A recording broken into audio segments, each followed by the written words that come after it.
जय माता दी। आज हम एक ऐसे अद्भुत प्रसंग की कथा सुनेंगे जहां शक्ति और भक्ति का महासंग्राम हुआ। यह कथा है देवी पद्मावती के दिव्य स्वरूप और उनके असुर विनाश के तेजस्वी रूप की। मैं सर्वज्ञेश्वर भैरव के अंक में निवास करने वाली परमोत्कृष्ट पद्मावती देवी का ध्यान करता हूँ। वे नागराज के आसन पर विराजमान हैं। उनके तेजस्वी रूप की आभा सूर्य के समान है।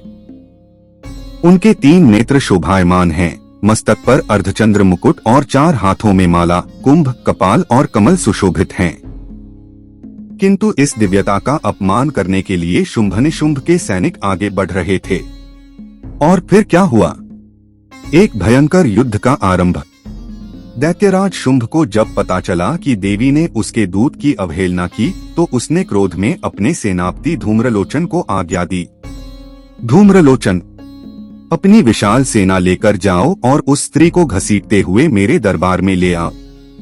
यदि कोई उसे बचाने की चेष्टा करे, चाहे वह देवता हो, यक्ष हो या गंधर्व, उसे नष्ट कर देना। हजारों असुरों के साथ धूम्रलोचन हिमालय की ओर बढ़ा, जहां देवी अंबिका स्थित थीं। दैत्य सेनापति ने गर्जना करते हुए कहा, अरे स्त्री, शुंभ के पास चल। यदि तू स्वेच्छा से नहीं आई तो मैं तुझे घसीटते हुए ले जाऊंगा। देवी मंद मुस्कुराई और शांत स्वर में बोली, तुम बलवान हो, तुम्हारी सेना विशाल है। यदि तुम मुझे बलपूर्वक ले जाना चाहते हो तो मैं तुम्हें कैसे रोक सकती हूँ? यह सुनते ही धूम्रलोचन क्रोधित होकर देवी पर झपटा।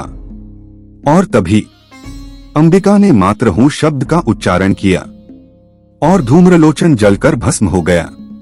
इतना ही नहीं, देवी के सिंह वाहन ने गर्जना की और असुरों की पूरी सेना पर टूट पड़ा।